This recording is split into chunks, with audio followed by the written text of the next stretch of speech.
Deb with Home Cooking is for the birds. Let's make a yummy, crowd-pleasing summertime dessert. We'll start off by melting a stick of butter in a 9 by 13 baking dish or a pan. Then add 2 cups of crushed graham crackers and 1/4 a cup of sugar. Then I put it back in the oven on 350 degrees for 5 minutes and let it bake. Now let's make our filling. You will need a large tub of whipped cream, and I'll put the ingredients in the description. Go ahead and put that in your mixer. We are going to add 2 blocks of cream cheese. You do want to make sure you lay your cream cheese out before you start this recipe so that it gets to room temperature and softens up. Add 2 cups of powdered sugar. Just a side note here, I am doubling this recipe because I'm taking this, or my husband did, he took it to his workplace. But again, I'll post this recipe in the description. Just keep in mind that I am doubling the filling recipe. And y'all, I'm not someone who eyeballs my measurements or even uses the right measuring tools, so don't give me grief. I don't always measure. Now we're going to turn on our mixer and we're going to start out slow and then work our way up to a higher speed because you want to get a creamy, smooth consistency. This took about 5 minutes.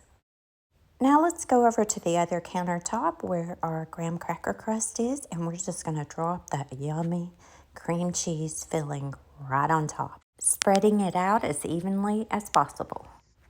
I made homemade blueberry filling for this dessert because one of my husband's coworker friends sent me some blueberries. Thank you, Susie, by the way. I want to give you a shout out. And I have a reel on how to make that, so you may check out my reels. But if you don't want to make homemade blueberry filling, I'm going to guess you need at least 3 cans of blueberry pie filling for this recipe because I had about 3.5 cups of blueberries. Very important here, if you're making homemade blueberry pie filling, make sure it's completely cooled off before you put the whipped cream on, which I did. And I'm using another large tub of whipped cream. And we're just going to spread that out on top. But we're not finished yet. If you're making this recipe, you are going to want to put a couple of graham crackers aside to crush to put on top. Or you could top it with nuts, but when I'm taking a dish to a gathering, I don't typically put nuts in it because a lot of people have allergies.